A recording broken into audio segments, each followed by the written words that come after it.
gentlemen, and welcome to the very exciting, insightful, and educational Career Chronicles show, where we bring you face to face with different industries, career paths, and of course the amazing individuals that drive it behind them.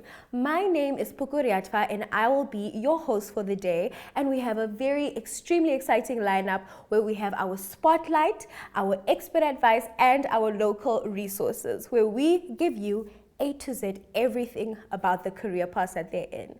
So without any further ado, it is time for our spotlight segment where we will be talking all things finance. Check this out.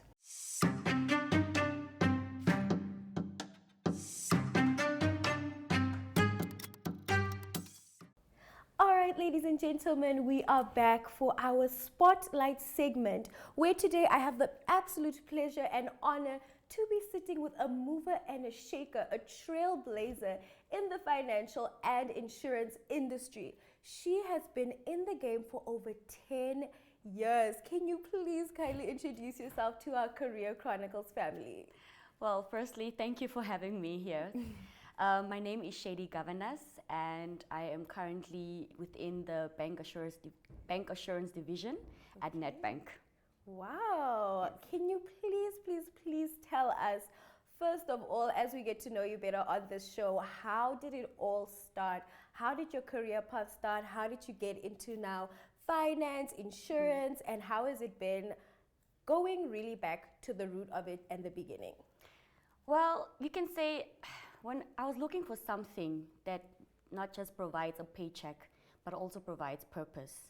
A profession whereby I can give back to the community.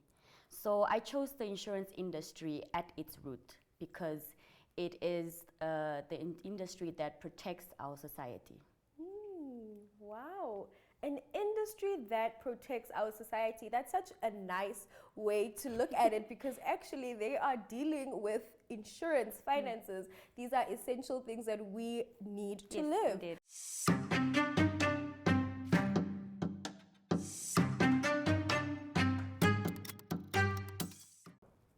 So just on that, can you please let us know what has been the most rewarding aspect of your career?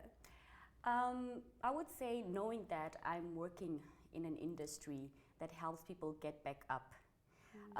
The insurance industry gives hope to people that have been in a time of tragedy. So to be able to be a part of that positive impact, it is very rewarding for me. Wow, that is amazing.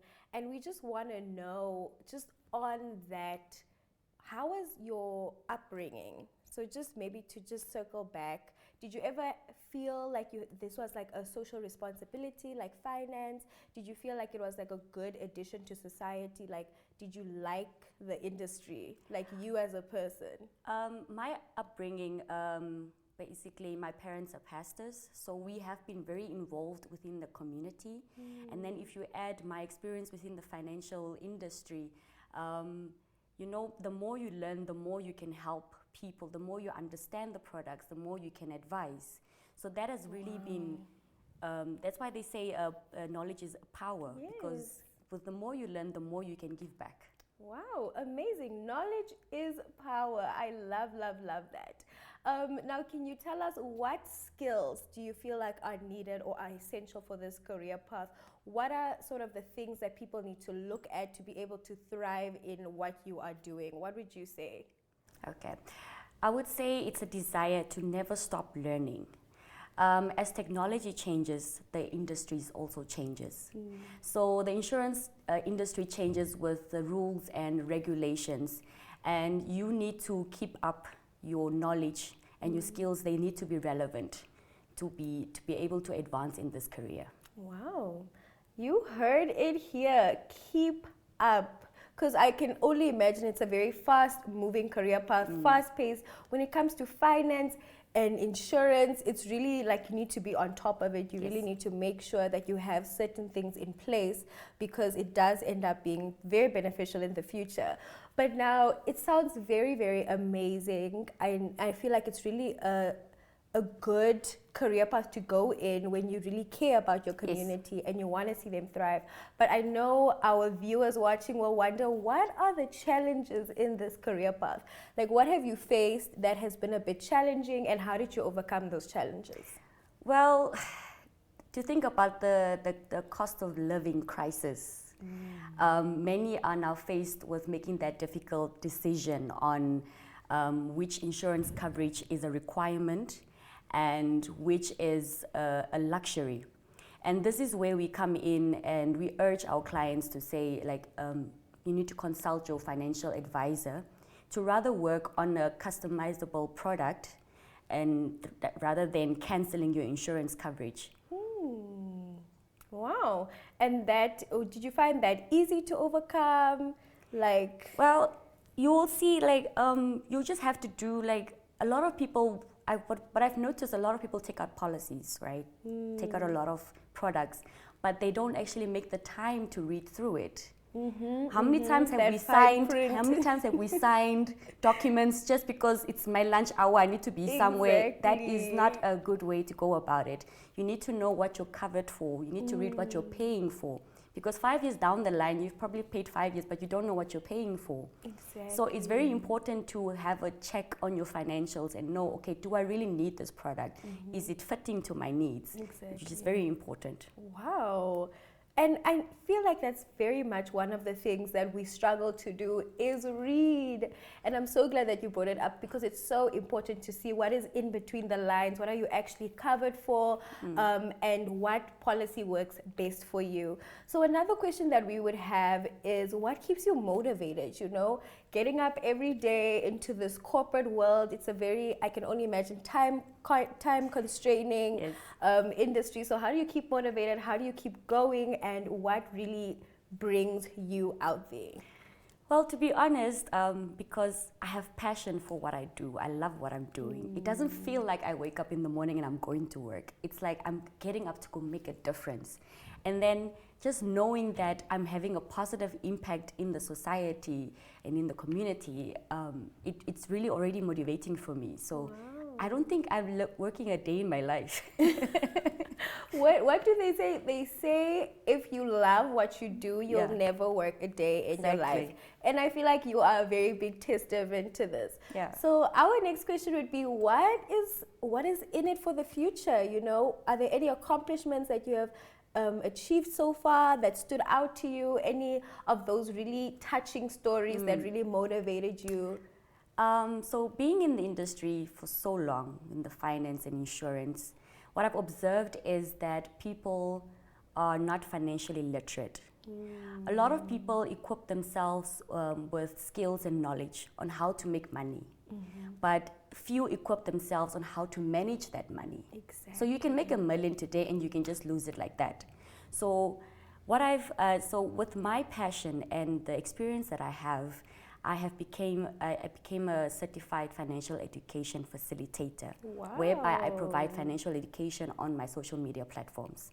So it's just more of another way of giving back to the community. Wow. And is social media something that you like to do? Because we can see the finance aspect to you, but what do you do in your free time? Like, wow. Well, it is part of what I do also, because I'm also on the side, I'm a social media marketer for a few lodges. Wow. So that's something additional that I do. So yes, content creating is part of something I do after my finance, being a corporate hand. Oh wow, so you have the 9 to 5 and then the 5 to 9. So, yeah. And is that fun for you? Do you feel like having like that side hustle and thing on the side, does it really help it also gives me the opportunity to show the Namibians and also the outside world, because it's the hospitality industry, what we can offer in the tourism and hospitality industry. And I usually tell people, you should tour your own country, and then you go out and tell the world about your country before you. That's what I usually tell them. Wow, we have had such an amazing time getting to know you and getting to know a little bit about finances, insurance policies, how to go about it, what the career path is really all about. But what is one thing that you would tell that aspiring person that wants to be in your shoes today? What word of advice would you give to them? I would say they should invest in their skills and development, learning and development. That way you can advance in your performance, improve your performance, you can enhance your credibility and advance your career. Wow, advancing credibility and advancing your career, which is what Career Chronicles is really all about. We have had such an amazing time on Spotlight, and thank you so much for coming. Thank you for having me. We will catch you right after this.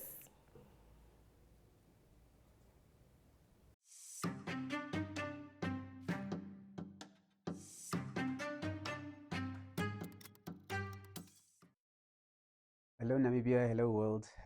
My name is Andreas Ambavi, and I'm the finance manager at the One Economy Foundation.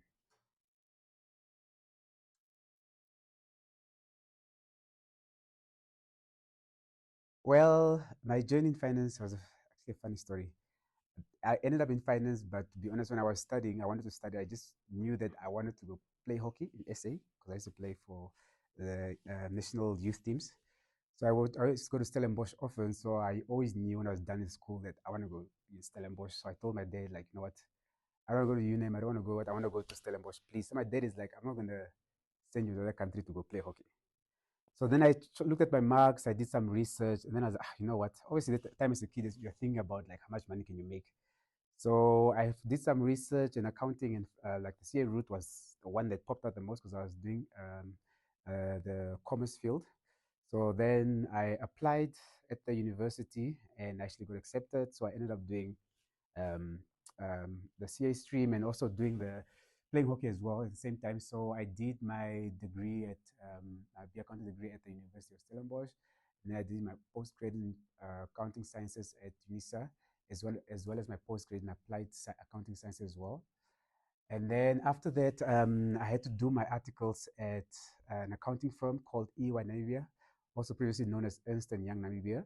So there I did my 3-year trainee article, which was a very, very good experience for me.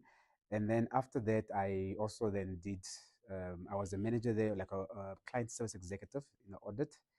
And yeah, that's basically how I ended up in finance. Was like this little thing of this one thing of wanting to go study in Stellenbosch, and obviously I just ended up doing accounting.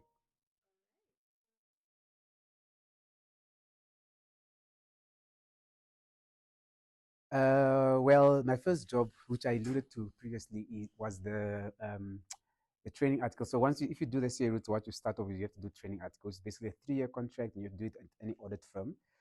So that was my first job.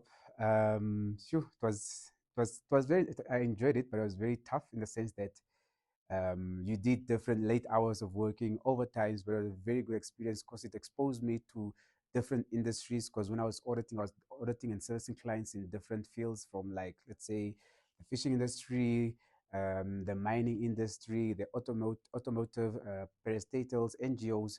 So it was a very good experience, and I think that 3 years were very fundamental to my career because it actually just built my character and harnessed my skills, and also it just kind of like laid the foundation of what I want to do, and like just kind of like made me fall in love with finance, to be honest. After that, so it was a very good experience. Those were 3 years. So it's like you start with the audits junior, then you do audit senior, then at the end I was a supervisor, and then that's when now my articles got signed off. So that was at EY, Namibia.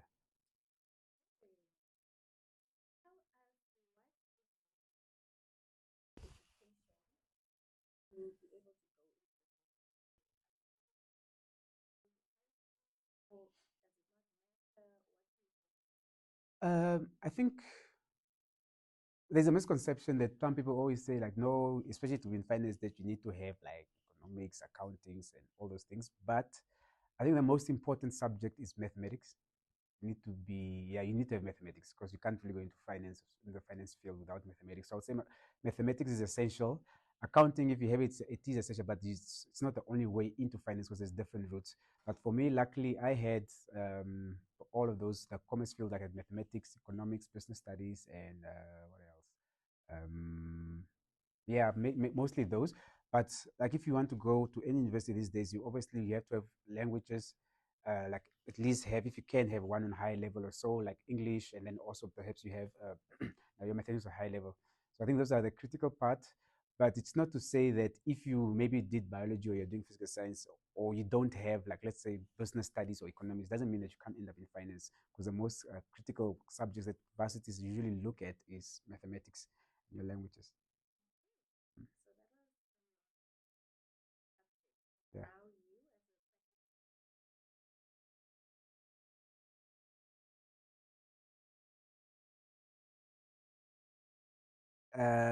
Yeah, I think in terms of skills and also just in terms of what made my career a bit smoother, especially having started my career at a young age, straight from varsity, I think it's very important as a young person that you have a mentor. I think for me, I was fortunate enough to have two mentors in my life or in my career, especially at a young age when I started, that really like just kind of helped me shape my career, and also like especially when you're in audit, yeah, whenever I needed help, I would always have an open door to go to and ask. I was never scared to make risks, but I also or to take risks rather. But I always had a helping hand. If I had any issues, I could always go to my mentors. I had two of them. They're both actually still at EY. One is a partner now, and the other one is a senior manager, if I'm not mistaken. So I think as a young person, if you go into a new place, especially if you want to just let your career bloom, I think it's essential that you try to identify someone that you look up to in that environment, and you just leverage of that person's skills, and also how they do, how they perform at work. So also sometimes that you're comfortable to ask questions, and I think it just really improved my career. And yeah, sometimes also, especially with young people, some work environments are not the best, or some people say work is toxic. So having that mentor is essential, and for me, it played a very important role.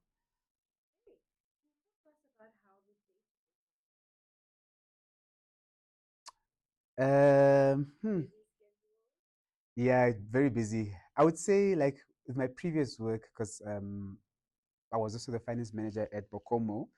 With my previous work, let's say that side, it was a bit more, not say structured per se, but like more routine based. But also like it's a very busy schedule. Like even here now, like I would spend, let's say, half my week or probably in meetings. If it's 40 hours, 20 of those hours will be meetings, a lot of meetings. And then it's only maybe perhaps towards the month end and beginning of the new month, excuse me, the new months when I have to do management reporting and those board packs and stuff like that. That's more the way the routine comes in. But mostly it's, which I like, which is something that I like, is like, having meetings, engaging with stakeholders, coming up with new initiatives and strategic ways of, resolving things, or also like, with being in the NGO sphere, you're looking for donors and funders, and also just to look at different avenues on how we can manage, like for example, our campus in a more sustainable way. So I would say it's not what people think. I know people think like, as a finance manager, people just think I'm always behind working with numbers. Yes, I am, especially always it's critical part, but it's not as boring as what people think it is.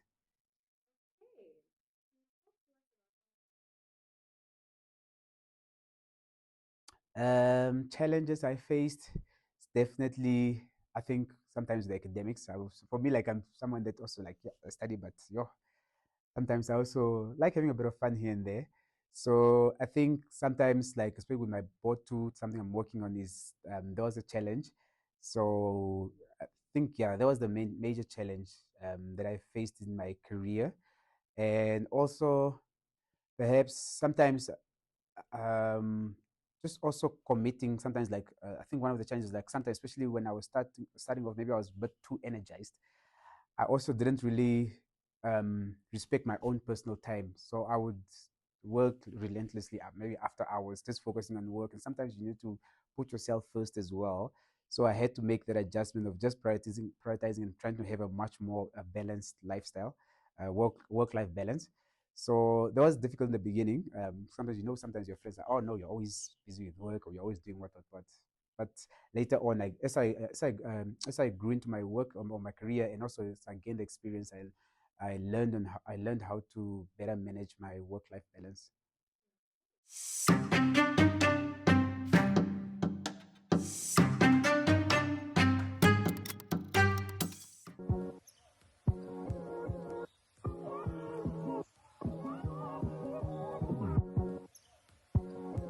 welcome to Be Free Youth Campus. My name is Trovik, I'm part of the IT team here. So I'm just going to take you through our campus today, and we're going to start off with the clinic.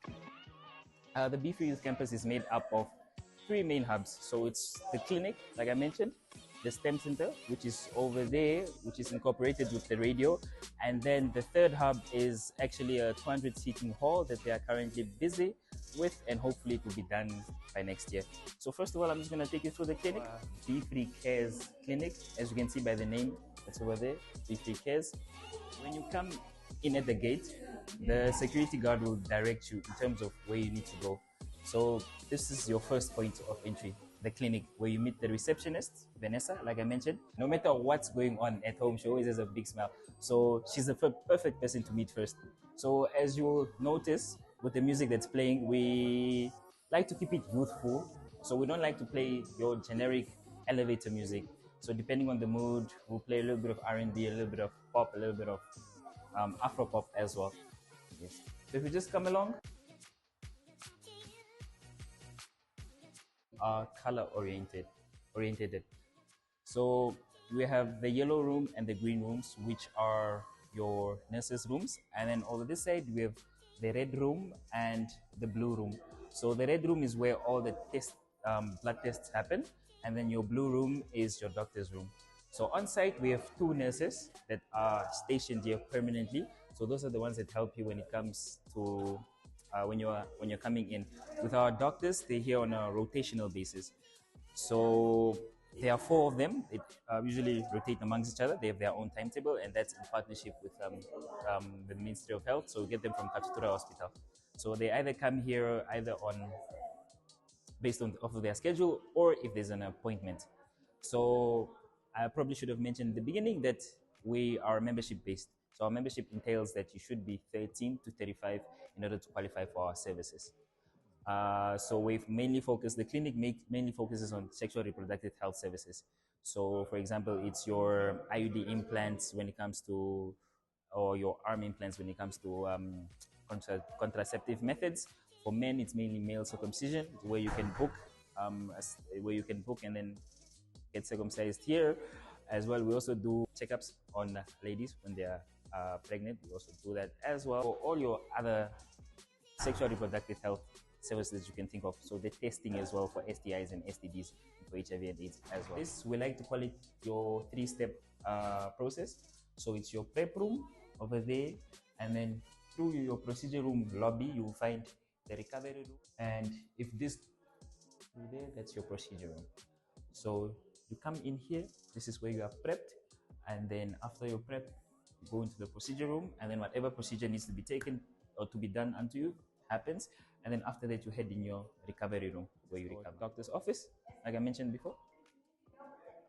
So he can also perform some procedures with the bed in here if need be. This is one of our nurses' rooms. They are a carbon copy of each other, so they can also, obviously they have the bed over here in terms of if they need a patient lie down so that they do their tests in here. So there's no need to go to the procedure room, and it's well equipped with the computer and whatnot, because we have a patient management system there. So when I would go away from paper, obviously there are certain things that have to be written on paper, but want to focus more on electronic, so saving that information on a server or on the cloud, just so we don't lose it. As I was saying, move on to our psychosocial part. So we have our two psychologists that sit over here, and in the other office is our social worker.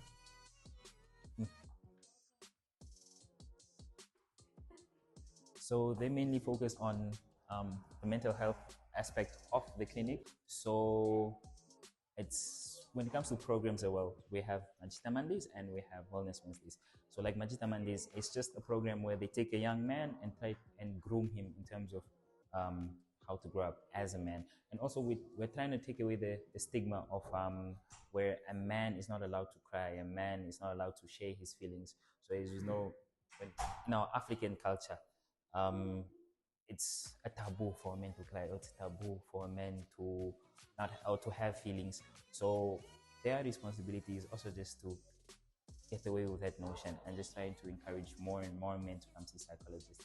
Also, you can also just do a walk-in. Once you're a member, you can do a walk-in with them and come have a sit down and talk in terms of what the issue you're facing is. Here, this is where our social worker sits, but it's the same type of feel, same type of office, with the couch, just for comfortability purposes. Faced with a GBV case, that person can come here. We'll have a police officer stationed here. They can do their report here. See the doctor. The doctor will conduct the tests, obviously, because nurses are not allowed to conduct tests when it comes to GBV cases.